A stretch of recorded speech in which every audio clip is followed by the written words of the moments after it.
Hello, Drunkduckers! I'm Ozone Ocean, and with me is Tance and Baines, and we are part of the Quackcast. Hello. Hello.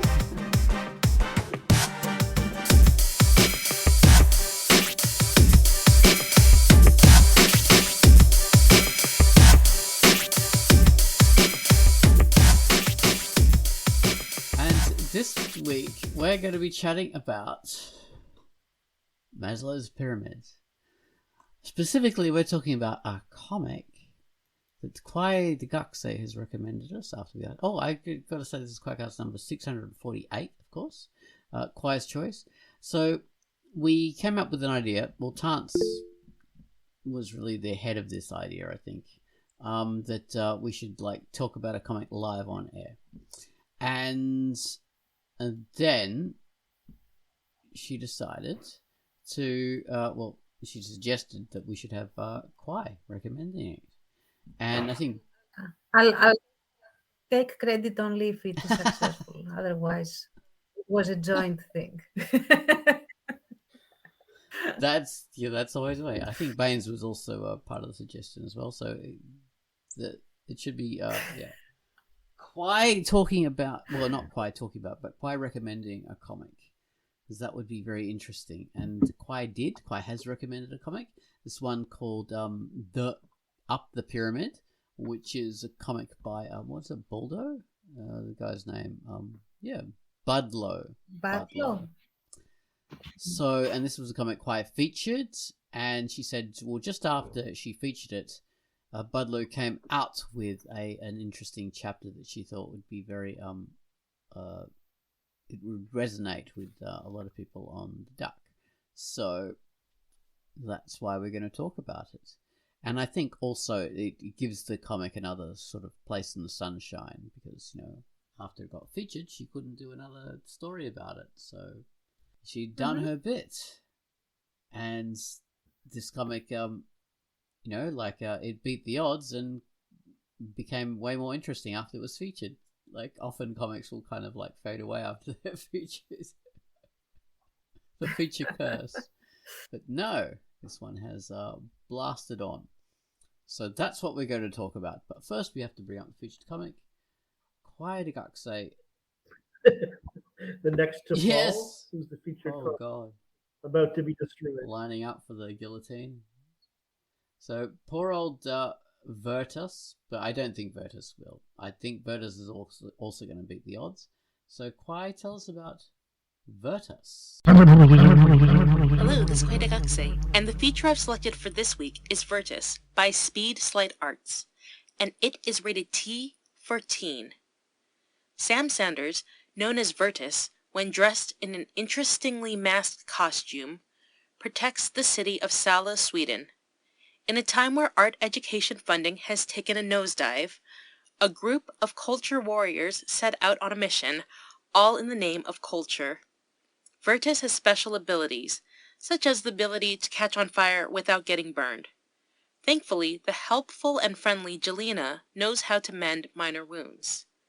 A vibrantly colored layout showcased on full-sized pages.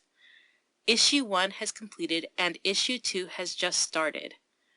Watch a bot attempt to drive faster than napalm and read Virtus by Speed Slight Arts, rated T.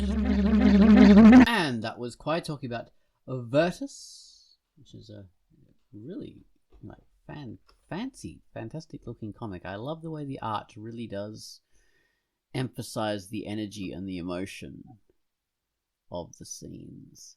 So next up we have the featured music. Gun Wallace has given us a theme to a comic called NSFW, which is a common initialism for not safe for work, which is a common term used for porn. So I think that's what you're going to expect with this comic. So check it out, but do so at your own risk. Heavy on the bass and lots of groove. This is a very 1970s sound. This tune sticks with a line and rides it through to the end. It's a really solid groove that knows what it wants and how to get there. So take it away, Gun Wallace, with your theme to NSFW. NSFW.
And that was Gun Wallace with his theme to NSFW, Not Safe for Work, a comic by Arborsides.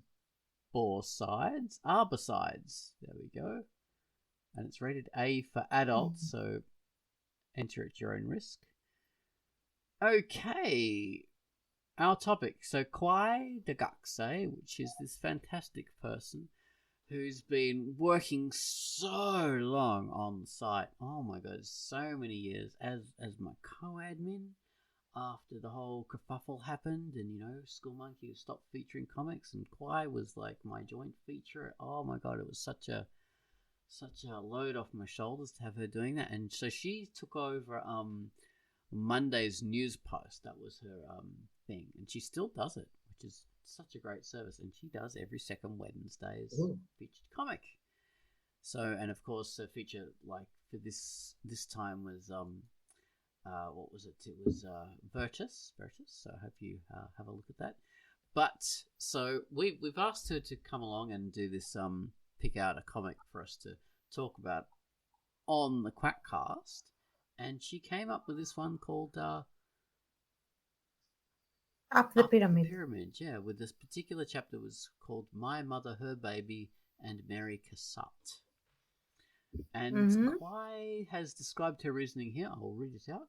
There is a chapter specifically that would work for the Quackcast episode discussion titled My Mother, Her Baby, and Mary Cassatt that went live a few weeks after the comic had been featured. It is a story that is told in very beautiful panels set in real-world settings, and it struck a chord with me when I read it over again and gave me real pause in order to think about live paths. The chapter could resonate with many people on the site. So that's her reasoning, and let's get to it and see how it goes. Yeah. Before we get to it, what I have said, this is the first time I see this comic. Yep. Now, what it looks like is that for every step of the pyramid, there is a story. And this story that we're going to read is the story about self-actualization, which is the last step on Maslow's pyramid of needs for human beings. So, yeah. We'll see what's that. So. I believe so. And probably there's a link to the page we're starting on, I take it. Oh, 1 sec. Definitely. For anyone listening wants to follow Yes, along. Baines has already got the link, so he's up with that. Okay, I'm just going to put the link in the actual note, so remember to put it there. I'm sure I will anyway, but it'll make it easier for me. I'll start because I'm a dickhead and I'll take over. So first we start off with the cover, and it's a great little cover. It shows an old woman sitting in what is perhaps her living room, because it looks a pretty personal space. I really am, Baines, I am. It looks like her space. Doesn't look like she's in a home or anything. So she's sitting there on her comfy chair with a walker, one of the portable, foldable, cheap walkers, and she's got a some kind of a book. Like it could be a colouring book, could be a sketchbook, and she's got a whole bunch of pencils in her hands. So this old lady, she's looking over the top of her glasses. She's got thick ankles, and her phone is ringing. So that's how we're introduced to it. And it's on the bottom of the page. It says, "Self-actualization is the complete realization of one's potential and full development of one's abilities and appreciation of life." And that's a quote from simplypsychology.org. So that's how we're introduced to this chapter. Oh yes, and the date apparently is Wednesday the 16th. I don't know whether that means anything, but we'll find out as we read on. So there we are, an intro to the comic. We have a ringing phone. Did you mention that? I certainly did. Sorry. My have to mind say wandered. that It's a beautiful page, though. yeah, the line work is exquisite. Oh yes, it's gorgeous. Very- Black and white too, which is not easy to do. Like you think, like, that's black and white, lazy as crap. They don't have to do color. But, No. oh my god, just doing black and white is a nightmare. You have to think in totally different terms, negative space. Oh, I hate it. So, yeah, that's hard work, and it looks great. It does. Mhm. All right, so page 2. Next. Well, you guys can go now. You could do the actual interesting, the actual complicated page.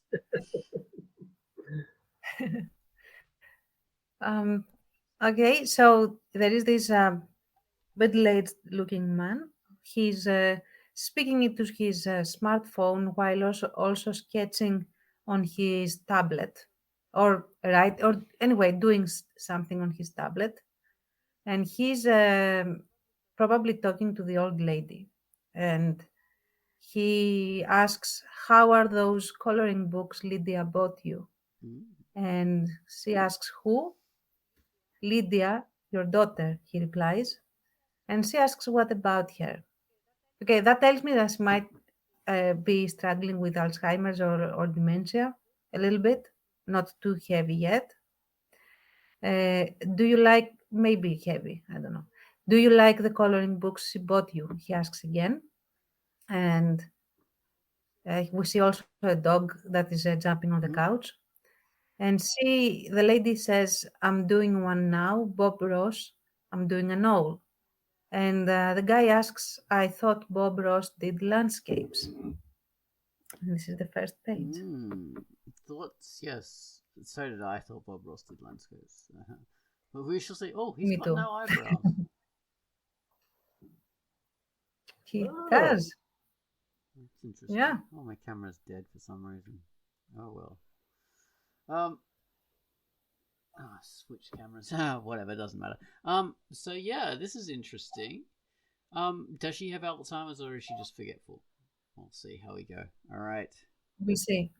Because she says, who about her daughter, probably it's not just forgetfulness, but we'll see. Yeah, it's one of those things like It could be just go on, Blaine. hearing issues or something. Could be that as well. Or yeah. it could be like the typical thing, in the movies where someone coughs, they're gonna die. They started coughing, they've got tuberculosis or whatever, so they're gonna die. They've got the plague. All right, so It's a great design of this character. I love this character too. It's very cartoony. It's a really cool look to this. it could be character. autobiographical. It might be, yeah. I don't know. Might be. I think it is. Ah. I'm pretty sure it is. Because it's got he's got a very specific face, right? And Mm. he's not the typical kind of like generic character. He's got a specific figure, a bit paunchy, That's right. and drawing on a tablet, a Wacom tablet. Yeah. So Yeah. That's true. could be the actual Budlow, sorry. So what have we got now? Baines, it's your turn. Yes, next page. So he continues he's drawing on his tablet, the dog's sleeping on the couch, and the guy is still talking into his smartphone. I love the way he's holding his smartphone. That's so true to life.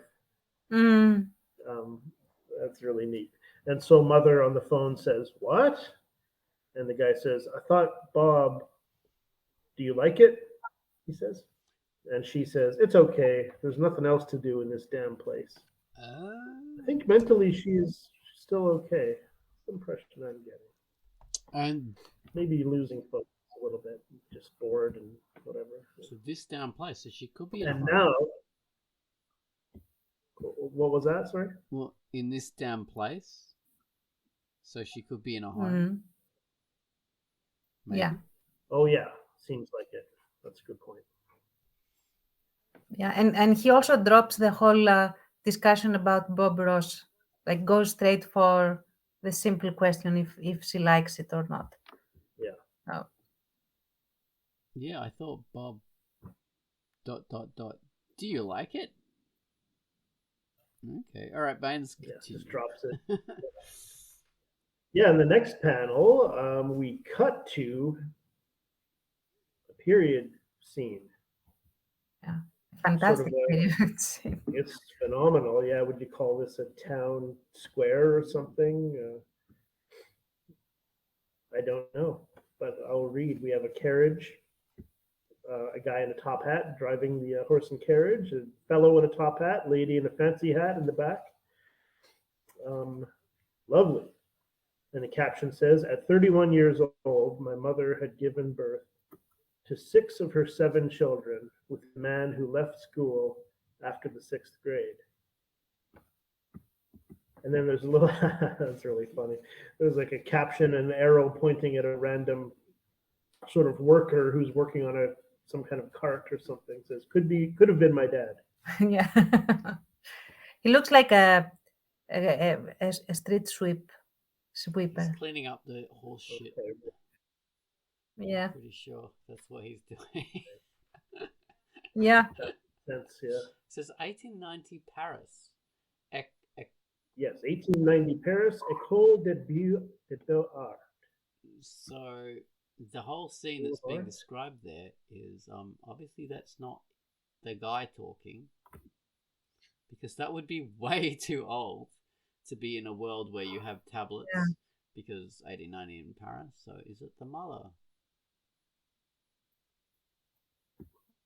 Is this her background? Well, I think so, right? 31.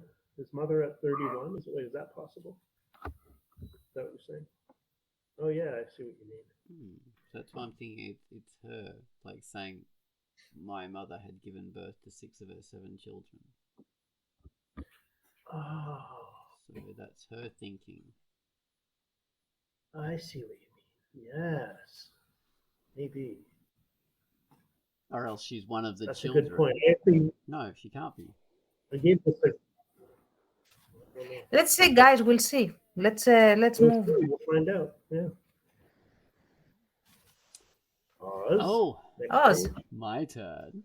Okay, so Yeah. at 31, Mary Cassatt had yet to sell a significant work of her own.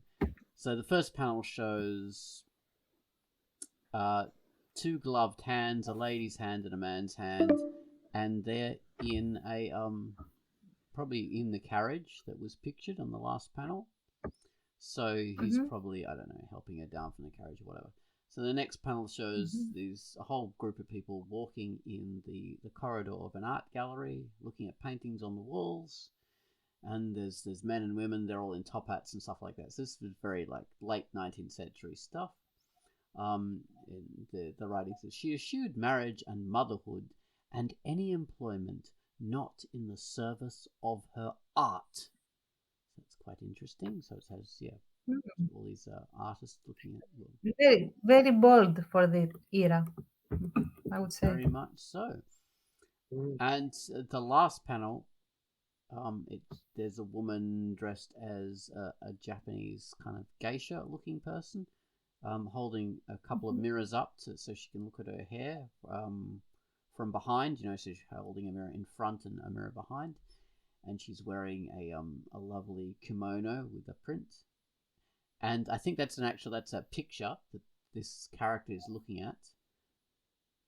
And she says, this was easier done with the financial and emotional support of her family, of her wealthy Pittsburgh family. So, yes, that's probably why she's here looking at this gallery and these paintings. So she's an American woman in France, perhaps. Yeah. And she's well dressed, so she definitely is not poor, and the caption confirms it. All right, Tance, go for it. Okay, Miss Cassatt knew multiple languages and was mentored by some of the great painters and printmakers of Europe. And we finally see her face, a profile of her. She does look a little bit like the main character that was on the phone.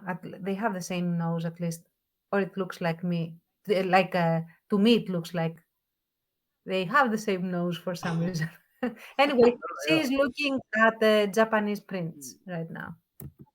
Yeah, so the first... sorry, go on. No, you go. I was just going to describe it, but that's your job.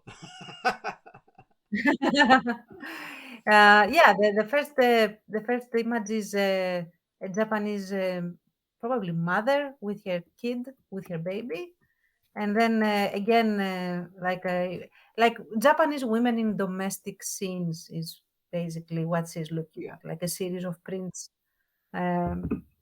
Women doing domestic stuff. The caption says in the second panel, her industry, coupled with her talent and family advantages, led her to a moment. Moment. Third panel, yes. In her early 30s, when her career would begin to flower. And we see, like, I'm not sure, I think they are still in the corridor of a gallery, but there is like a tapestry of Japanese art behind the couple that is very fancily dressed. I think that's her, Marie Cassatt. And a gentleman, perhaps a lover. Her lover. They're all dressed in black and, yes, very beautiful, like a tapestry or a screen, something like that. Lovely Japanese art, because Japanese art was quite popular at the time. We know this, a lot of the Impressionists were quite influenced by the style, and art in general. Fauvists and everyone like that were quite influenced by the flat imagery and the unusualness of it that was coming out into Europe and changing people's views. So, Baines. Yes. Okay, so next panel, we have kind of a medium-wide shot again. We see her from behind, Mary, looking at more prints. We have a couple of other visitors to the gallery, and then a younger woman sitting down with a book, and an arrow pointing at her that says Mary Cassatt's sister, Lydia. And the caption says, she had some success at the Paris Salon. And in the next panel, Mary and the gentleman, who also resembles the guy with the tablet. Maybe they're at least married. I don't know if that's clear, but we'll see. Anyway, you know what? So Mary Cassatt's sister's name is Lydia. If we assume that the main character is in a family where they give the name of the grandfather or grandmother to to the newborn. So this Lydia could be the mother of the lady doing the coloring books. Okay, okay, that's a good theory. Yeah. Okay. Nice. All right.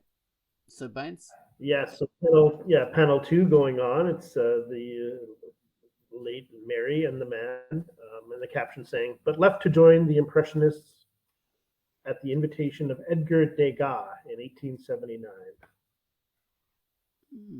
So she left Paris. And of course, Degas, known as being one of the Impressionists, but did work that was very different from Monet, Manet, and all that kind of stuff. Mainly a lot of focus on little ballerina girls, but lovely, lovely style, like beautiful, beautiful paintings of the human body, and very much his own style. Yeah, and excellent figure drawer and figure painter. So yeah. And panel 3 is a close-up of, I think, Mary's eyes, and a caption that has a quote, "In any given moment, we have two options: to step forward into growth or to step back into safety," end quote. Abraham Maslow. Yes. Truth. Interesting. Step forward into growth. Yes. Well, that's an interesting way of looking at challenges. Yeah. All right, my turn. Oh. Okay, so we are back to the present, back to the grumpy guy with his tablet, and wow, so he's looking directly at us, pretty much, breaking that fourth wall, and he's addressing us, and he goes, "I'd like to take a time out here to say I never liked Mary Cassatt's mother-baby paintings." Okay. And then he says, "I always thought they bordered on saccharine sweet." So, yeah, he's laying down the line there. And then he says, so in the third panel, where it's another image of, some sort of 1890s scene of like a woman in a room, there's beautiful wallpaper, and there's a painting, probably the one that he's one of the ones he's talking about of a mother and her child, and an older woman sitting in a chair, and it says Mary's mum and a caption above her, and the box says, they spoke to her social class that had money to buy them. So yeah, that's an interesting thing. So maybe she was painting it for a market. So then we have on the third panel, which is a close-up of that painting. Sorry, not the third panel, the fifth panel. Yeah. 1, 2, 3. It's the fourth panel. Oh my god, I can't even count. I'm hopeless at maths. So in the fourth panel, it's a close-up of the painting from the third panel of the child's face, and it says, "The iconic Madonna and child, the cheek brushed against cheek, the tender moment, the love of life." So this is a description of the vibe of the painting. Cheek against cheek. Which we know he doesn't like. So let's see what else he says. Okay. So now we have a panel which is very, very intense. Kudos, man.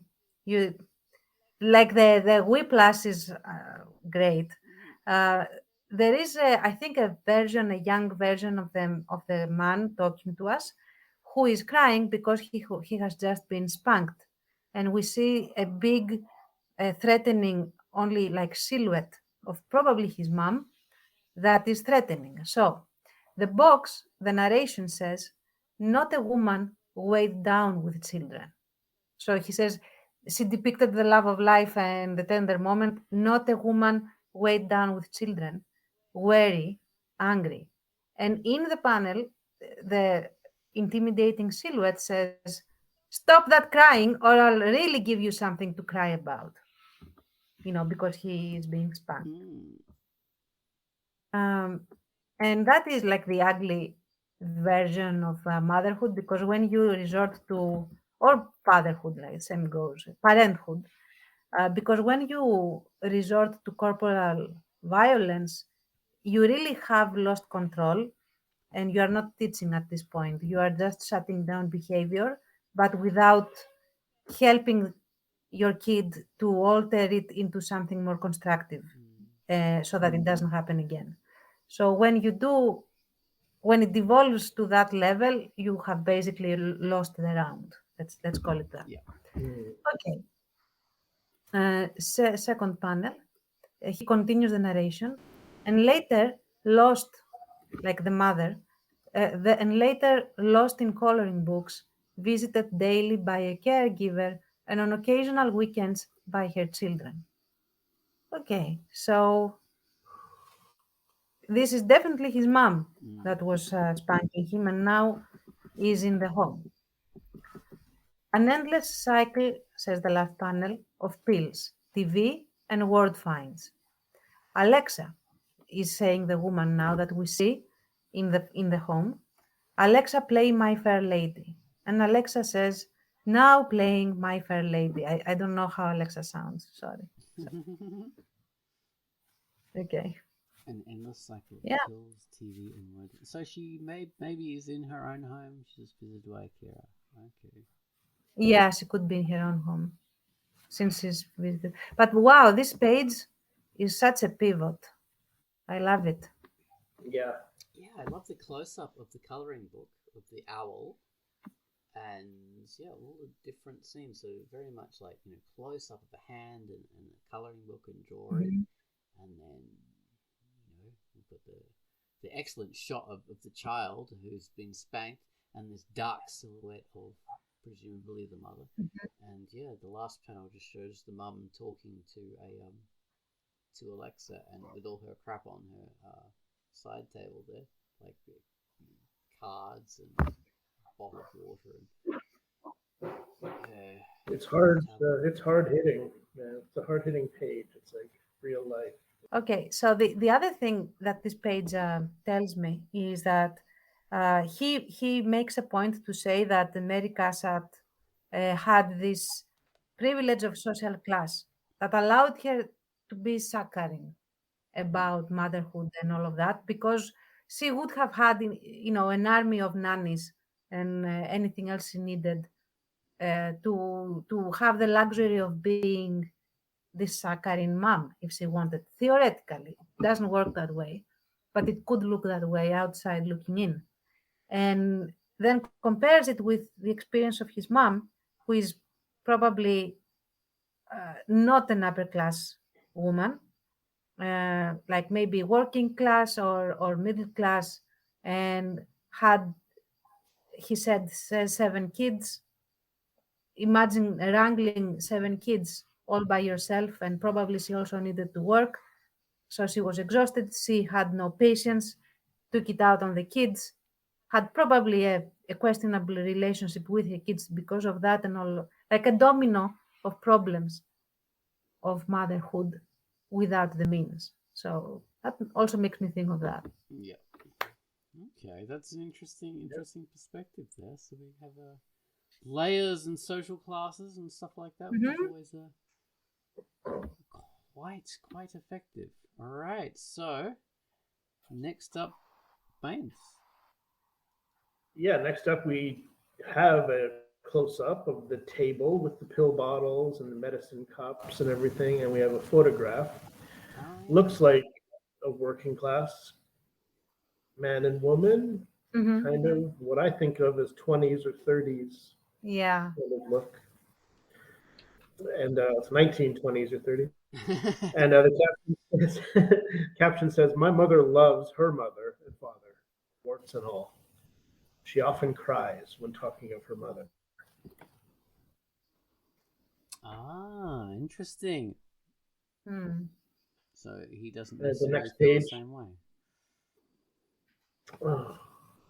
Oh, yes. And the next panel, we have that mother and her daughter sitting on a bed. Mother is comforting the daughter. And the caption says, the caption says, of how my grandmother would keep her up on school nights. Maybe the mother is being comforted by the daughter. Well, read on. Could be, yeah. Next panel says, because she did not want to wait up alone. Oh, yes. For her husband, who drank too much and was a, quote, ladies' man, unquote. Oh God. Yeah. Oh, man. And we have a picture there of a man unsteady at the door with a motorcycle beside him, and he's looks like he's banging on the door. Yeah, could. Not sure At first, I thought he was Generally- holding a bat, but he's not. Yeah. He's holding some kind of stick or something. Ah. Yeah, I don't know what that That's is. hard. That's Hose. hard hitting again. Man. Oh. Could be a hose. What is this mysterious object? It does. I think it is a hose. Yeah. Oh. Okay. All right. Well, read on.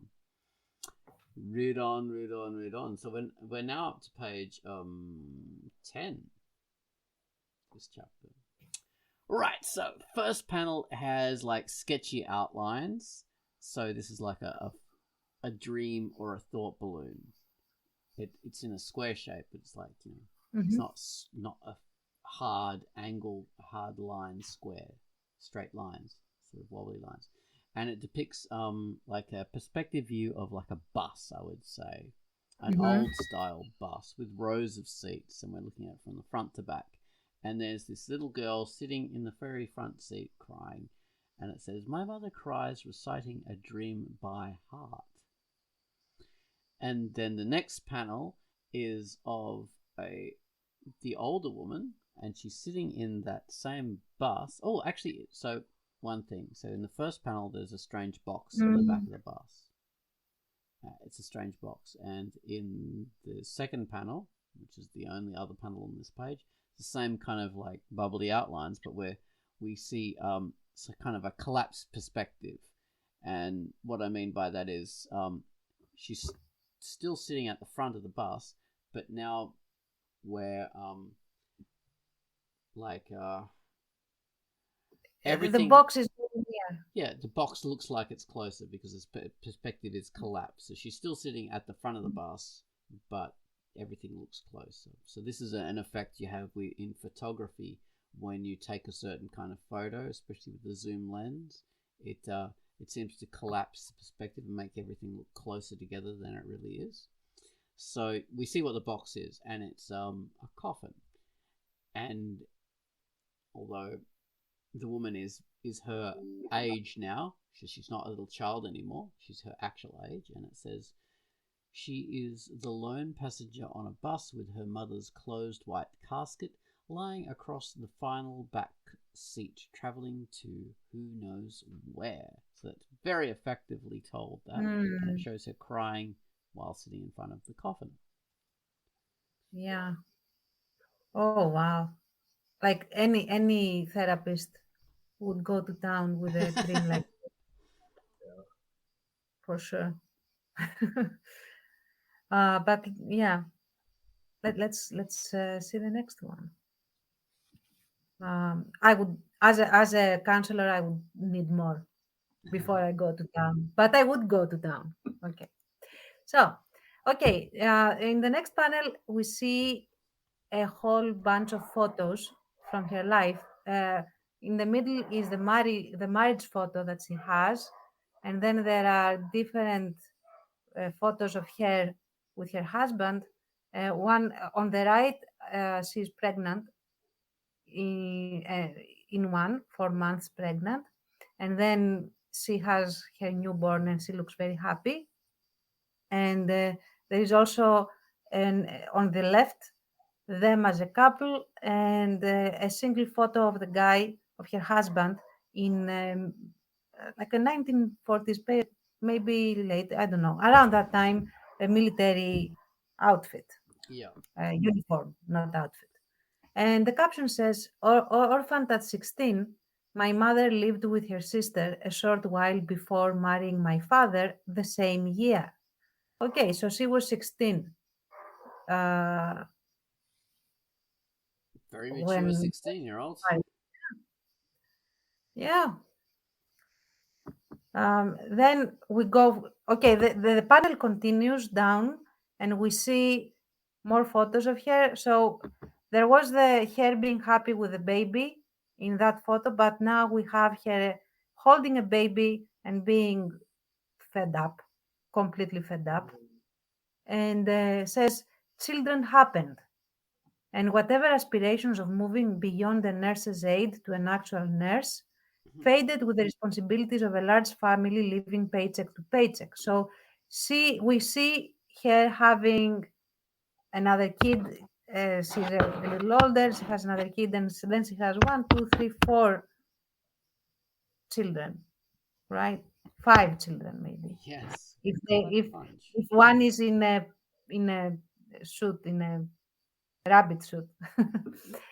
um, and this looks to be the 50s here, I think, or around there. So anyway, yeah. So clearly they did not have any kind of protection, and babies happen, and which was a thing that really weighed down women, because then they had to actually raise those children, and it's a full-time job times, how many kids you have. So yeah, really tough thing. Very Very much so, yeah. understandable to me. My grandparents, each side, the parents of my father and the parents of my mother, each had 7 kids. Oh my God, yeah. Same over here as well. Oh, really? Yeah, well, not 7. One side had 5 daughters, I think, if I'm not either 5 or 6 daughters, but the firstborn died very early. And the other side had easily 3 or 4 kids as well, but multiple kids. Yeah. Mm. So, Baines, you. Oh, me, yes. I'm sorry, I was just thinking about all those children. Yeah. Okay, so the next panel we have a picture of the parents looking frustrated, picture of all the kids looking, variously sheepish, bored, or non-interested. Mhm. And so we have the whole family in this picture. I think 1, 2, 3, 4, 5, 6, 7, 7 kids, 2 parents, and the caption saying, "Sometimes it felt like the patent Scooby-Doo ending." And I should mention the father has pulled an owl mask off of the mother, who's dressed as an owl, and she's scolding the kids angrily, saying, "If it wasn't for all you kids." Hmm. Hmm. Yeah, man, he says so much in one panel. Yeah. It's just so much familiar to anyone, I think, if we understand. And then in panel 2, we go back to the middle-aged man um, from early in the book, still talking to the camera. And he says, "There are sometimes myself among them, who think mom should have gone for it anyway." The next panel is a close-up of the same guy. He says, "But I do know of a family where the single mother of a family did go for it." And final panel continues. "She went back to law school, becoming a lawyer, then a judge, leaving the children scarred with lifelong abandonment issues." So there you And the go. picture, There's no right way of doing things. it's very powerful, man. That's so, yeah. Yeah, That's, and the illustration is so like the symbol. I love the symbolism. Like kudos, man. This is, and to Kawaii for giving us this. This is a gem, honestly. So there is Lady Justice, right? And Lady Justice with her blindfold holding a scale from which these children are the mother jumps, I think. I think she's the one going for it, and the children are on the other scale going, "No, mom." Well, they're not actually saying anything with their actions. yeah. gesturing, pleading for help as the mother jumps off. Yeah. Yeah. You know, So basically, you have, and this is such a powerful page because you have the two sides of the very shitty coin, in the sense that the mother that stays scars her kids by telling them that they are unwanted. So they are not abandoned, but they are a burden to their most beloved adult, that is their mom or their parents in general, like both, of course. Because kids love unconditionally, and that makes them very vulnerable to anything parents say. And this, if it wasn't for all you kids, I could have been a nurse. I could have done XYZ things. I could have been free, happy, whatever. This stays. This creates scars that stay for life. And on the other hand, you have the neglected kids that have the issue that my mom not only didn't want me, but she also gave me up, and I was not good enough for her to stay around me. Yeah. So, yeah, there is no way to win this. Not for these mums, anyway. These two examples. Yeah. So yeah, it's not fair, but he's Yeah. thinking in terms of negativity. So he's tilted Well, the scales a bit there. yeah, because he's focusing on his experience, and like the main character's experience. And this is a pattern that happens very frequently, because usually these are the women that fall into these two categories, usually are not helped by their environment to do to go a better way about these things. So Exactly, it limits their choices, and well, probably didn't really their environment probably for the lawyer judge lady. Probably it her environment restricted her, so she wasn't able to balance those things sufficiently. So she wasn't given that support, so she had to abandon them in order to pursue her legal career. yeah, Because there wasn't help, like in the modern day we have things like maternity leave and all this kind of stuff, and yeah, more support for fathers to stay home. And sorry, can't go. And don't forget the toxic people in every they are in every family, where there would be certainly someone telling the kids that your mom doesn't want you because she's off being a judge and she's not being a mom to you. So Yes, especially yeah, back then in the old days where these gender roles were a lot more enforced and separated. So it would have been seen as, oh my God, why isn't your mom looking after you? Why isn't she, driving you to school? Why isn't she making your lunches? What's wrong with you? that kind of stuff, which is more prevalent back then than it is today. So the next page, which is page 13, lucky 13. So we start off with, here we go, talking about lunches. We have the first panel shows a bench in a kitchen, perhaps. There's a clock on the wall. There's a cupboard on the wall as well. And a whole bunch of bags, paper bags with the tops rolled down. And there's a thermos and an old-style lunch pail. And the writing says... Probably for the husband. And then the kids get the bags, probably. Yeah, it's the name's written on them. So, yeah, probably kids' lunches. So it says, who's to say? What I can say is that I benefited by my mother's devotion to family. My parents. Yeah, my parents' devotion to family. So there he's talking about, yep, it was good for me at least. And yeah, so we have, like I was talking about, a thing displaying all the lunches that the mum made, showing her care and devotion. So the next panel we have the guy chatting in, and he's drawing on his tablet. We have the dog in the background on the couch. So we're like we were in those first few panels, and he says, I went to art school, became a storyboard artist. I even do other art projects for myself when I can squeeze some time. So here he is, proudly talking about his artistic work, which is great. And the Then- last... Oh, sorry, Terence, go on. No, I didn't say anything. Last panel, it shows a monkey. It's brightly coloured, which is a severe contrast to all we've seen so far. So it's all been just black and white art so far.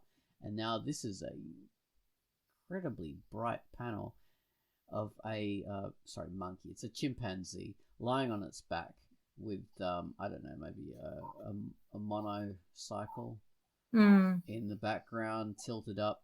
The background is red with purple kind of sketchy lines. It looks like a print.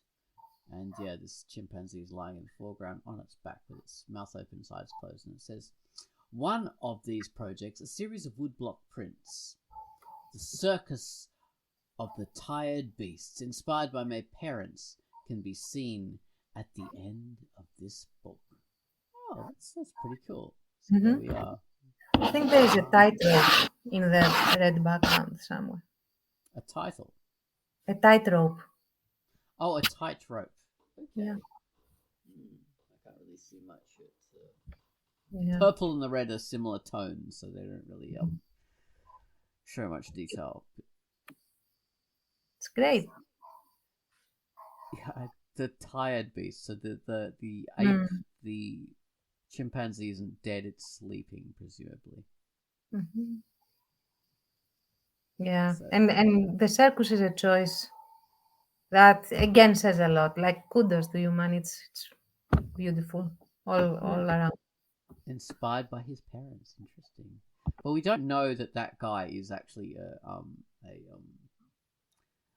a self-insert. Well, not self-insert, but we don't know if it is actually autobiographical. It could just be a character created by the author. Mm-hmm. So, Chance. Oh, it's me? Okay. So the first panel again is a close-up of the eyes of Mary Cassatt, and the narration, like the main character is speaking, says, which brings me back to what I love about Mary Cassatt.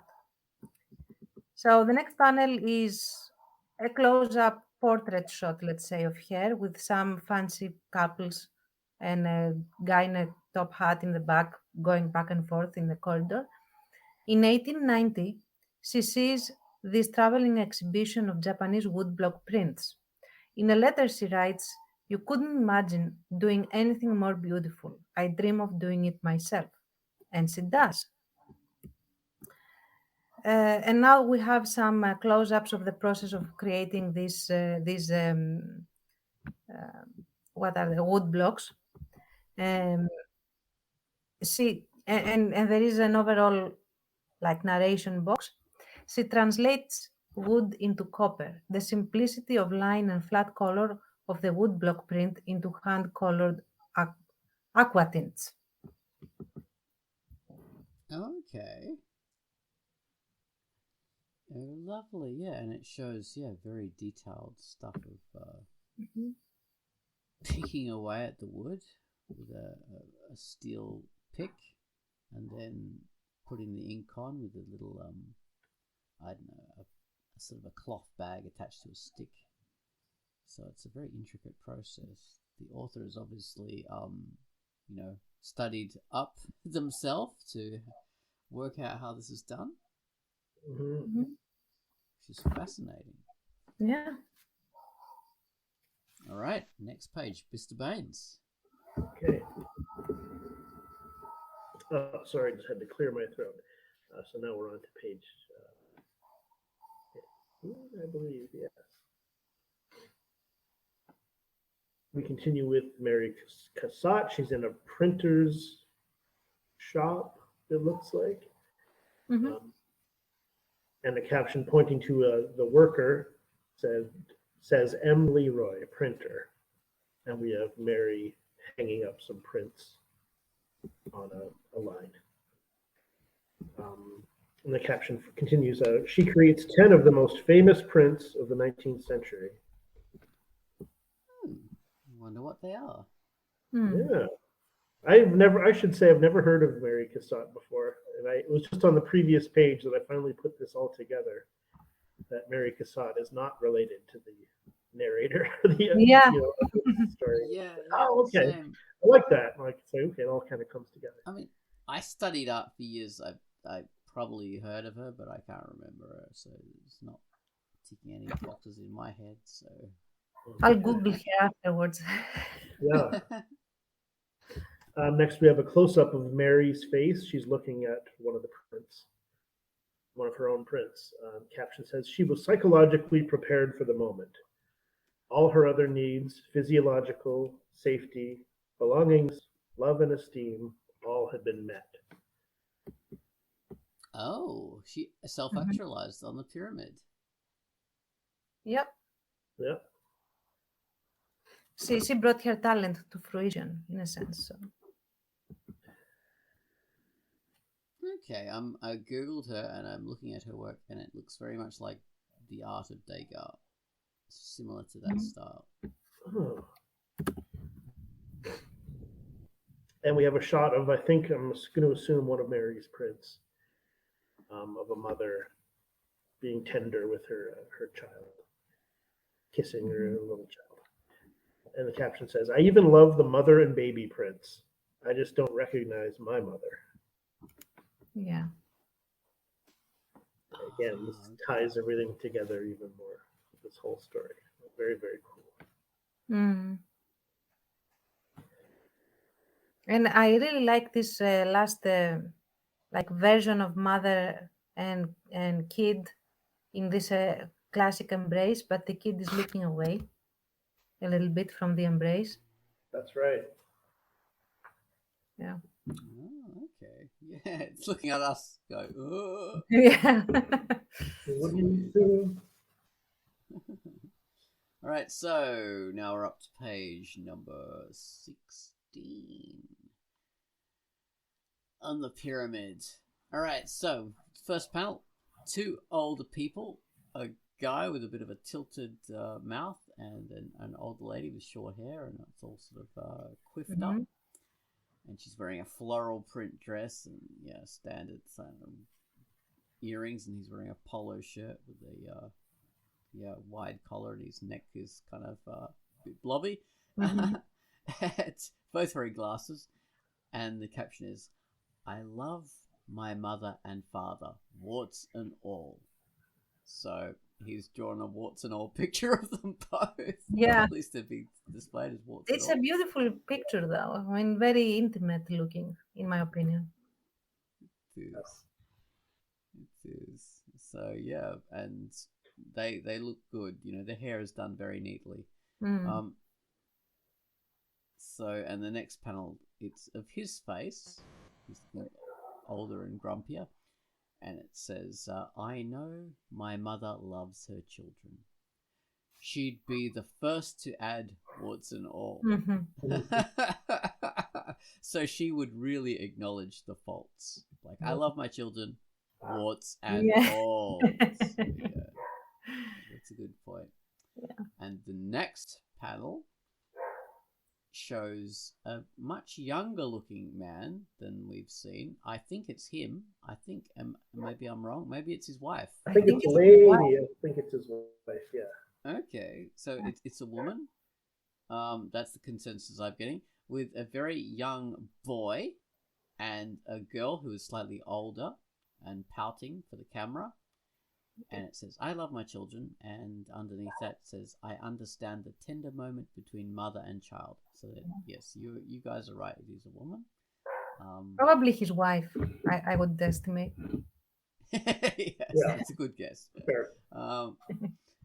And the final panel shows the same man, but he's on the floor being stretched out, as in, you know, the classic hung, drawn, and quartered pose. The quartered specifically, where you have, you know, the horses tied to each limb. And instead of horses, he's holding the letters, the word art in one hand. That's pulling him in one direction. A baby is he's holding onto the baby's nappy. In America, you call it a diaper.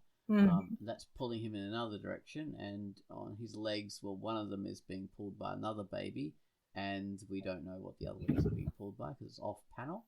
and it says in the caption, say, I also understand the creative pull.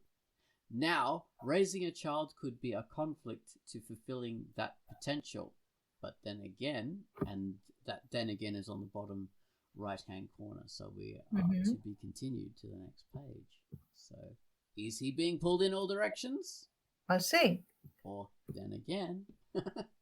So now we have an old-timey shot of a lady with a baby in all those frumpy hats of late 19th century, probably being held by a nanny.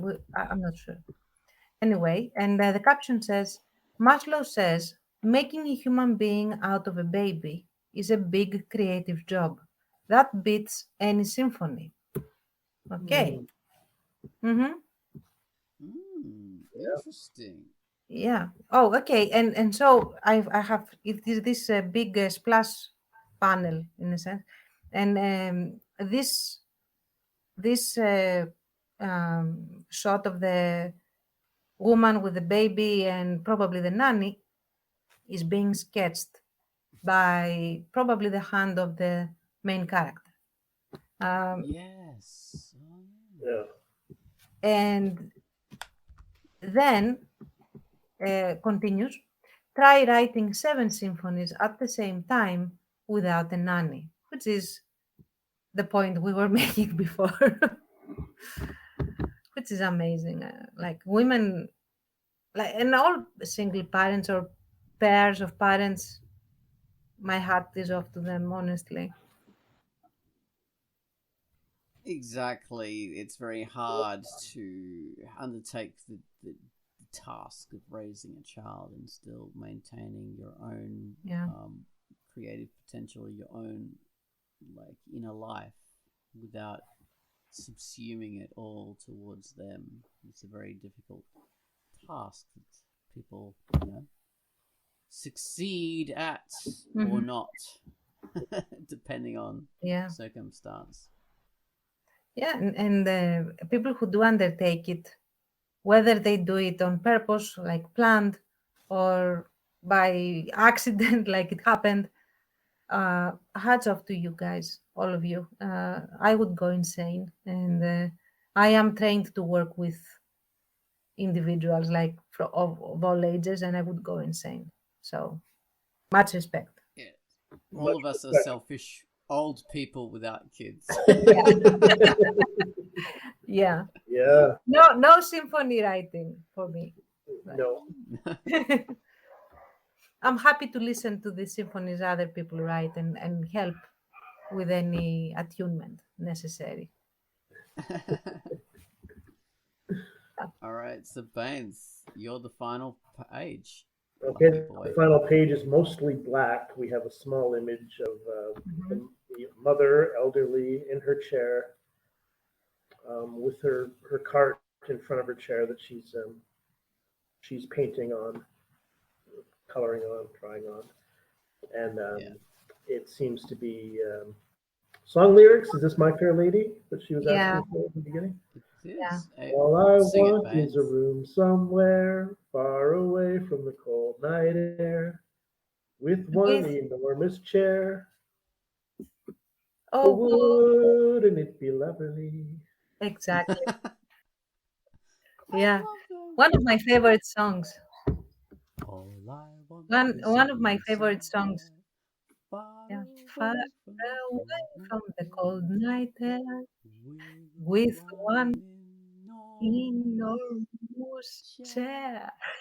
Oh, wouldn't it be lovely? Oh my God, I can still sing the entire song. Like, that's how much I used to love it. I still love it, but used to. Wow, and that's it. It's beautiful, but like Baines says, mostly black, but so she has a shock of white illuminating her at like the bottom of a tunnel kind of thing. So she is tiny little point of visual interest in this enormous black page. It's like we're zooming out and she's Yeah. going to disappear into the blackness. Yeah. And you know, I think, and I hope the creator corrects me if I'm wrong, that this is a love letter to his parents and his mom especially, I and was it literally is, thinking the same. Yes, yeah, really feels like uh, it. Beautiful. it's very sweet and very touching, uh, and the fact that he's inspired to create this speaks volume about the love that was communicated from his mom to him, despite the words in the whole situation. So yeah, that's a really beautiful to witness, and It that is. he shared this with us. Yeah. Well, I'll go on, and there's because there's a final like coda to this, and Mm. it is all of the woodblock prints on the last page. Circus of the Tired Beast. He shows the things that he referred to. Oh, oh goodness. Okay. So we believe he is a he now. So he says, on page 98, I referred to a woodblock print series, Circus of the Tired Beasts. Most of it is shown here. The series was inspired by my devoted and hardworking parents and is dedicated to them. Third row, far right, is the Great Circus Fire at Pismo Beach. The correlating Correlation. story in this book is the night the circus burned down. Hope you enjoyed reading Up the Pyramid. Thanks. So we get a very, very nice epilogue there. Beautiful epilogue. And you see all the prints that are these beautiful flat woodblock prints. And that would also, you'd imagine some kind of inspiration would have come from the idea of the Japanese prints, I imagine. Mhm. Because they're quite flat in that style. And the Japanese prints were woodblock prints, mass produced. Of course, these aren't mass produced, but this is sort of, you would imagine being influenced by that style. So Yeah. yeah, they're beautiful, and it's a real kind of like fiery introduction of color after all that black and white that we've observed so far. Mhm. So that we're bouncing back to full on color, even though it's this flat color. So it looks very exciting and interesting. Yeah, these amazing, Yeah. amazing wood blocks. They are beautiful, and all together, they create this really like this would be a gorgeous wall to have them all, arranged the way they are arranged here, and it gives such a unique feel of timelessness. That's what I would feel. Oh, it really does. Yeah, all the different animals that are depicted, from pigs to elephants to, I think there's a seal, tiger, gorillas, bears, all Mm. sorts of things. So it's fascinating. Fascinating. My favorite one is the goat in the top Oh tier, yes, fourth from the left. balancing on a pole. Yeah. This could be me. Like I have felt this way so many times. So yeah. They're amazing. I think I like the one. I think it's a bull. Maybe I'm not sure. It's the kind of pinky one with a circular motif. It's next to Mm. the fiery image. But I like that because it just looks so Art Nouveau. Just from a design perspective, Yeah. it's very beautiful. So yeah, amazing. What do you reckon of them paints? Beautiful. I can't pick out a favorite offhand. They're all Yeah, really strong they're pretty cool. colors. Uh, the kangaroo that's been punched looks like that's pretty cool. Yes, I feel Yeah. like I relate to that one. Oh dear. Yeah, there's a couple of elephants, a couple of tigers, so it's repeat motifs. Interesting. Yeah, it's gorgeous. So yeah, we Very believe. talented, Ludlow. Oh my God, there's a comment by me on this page. So I have seen it before, and I commented on it saying that's beautiful work, and he replied to me, "Thank you." A lot of the comic shares the same theme. Yeah. So there we are. I actually commented on this comic, so I have seen it. This is not the first time I saw it. Oh, this is the biggest shock. The bombshell. That is generally gorgeous work on all levels. The content is great. The tone is great. The art is great.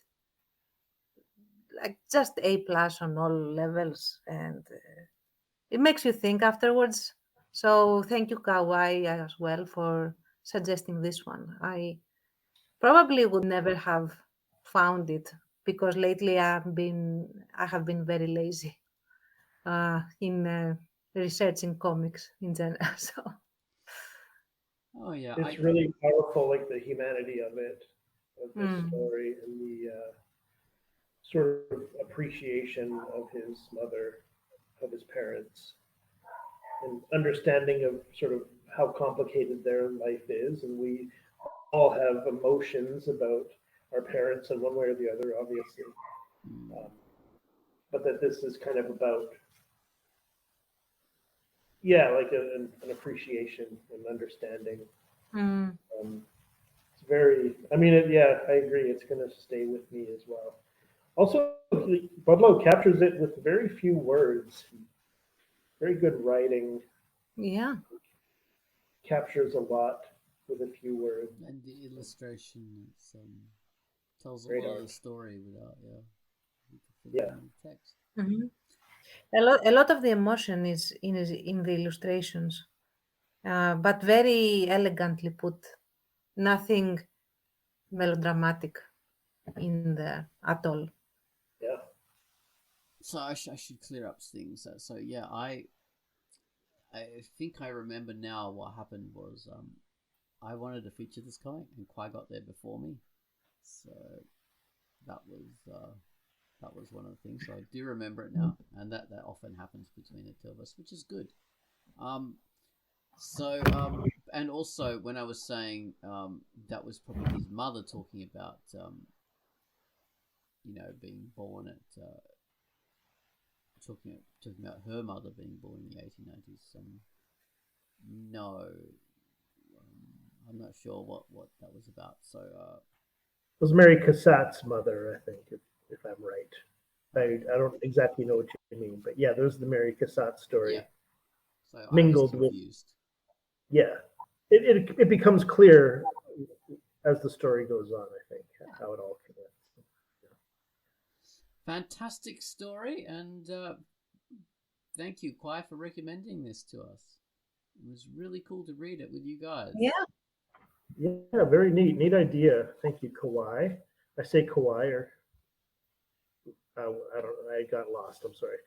What am I talking about? I'm interested in reading the rest of this comic. I wonder if it's all. I was going to make a joke and I bailed on it because it made no sense.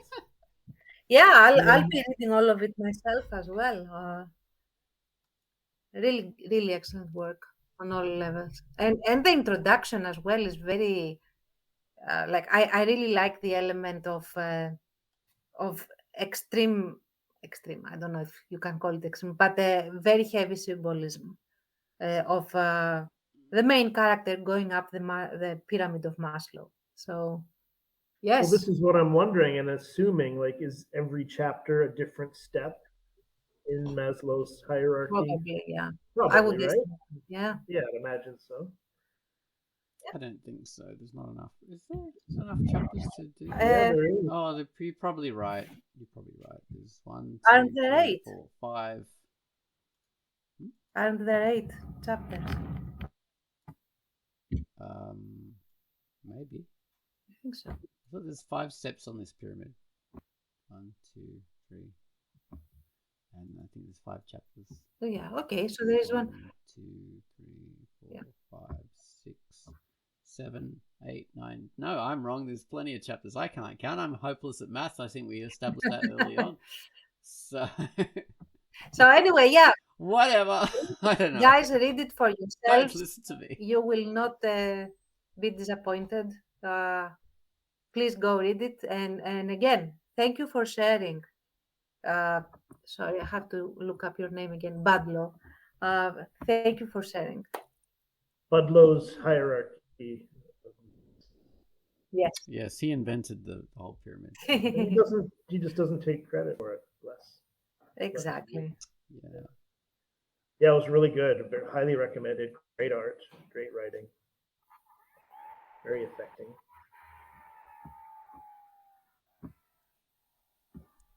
All right. Well, we should we'll wrap it up now. Whatever that cheering was there. It was some kind of machine. It sounded like to me a spaceship or something. I think it is the little wind thingy turbine in my laptop, maybe, that you heard. Oh, maybe. Oh, really? I'm a little fan. Okay, Mm, well, fun. thank you very much for listening to this. This has been Quackcast number something or other. 648. Oh, Oh, goodness. my God. All right. Bye-bye, guys. Bye. Bye. Bye.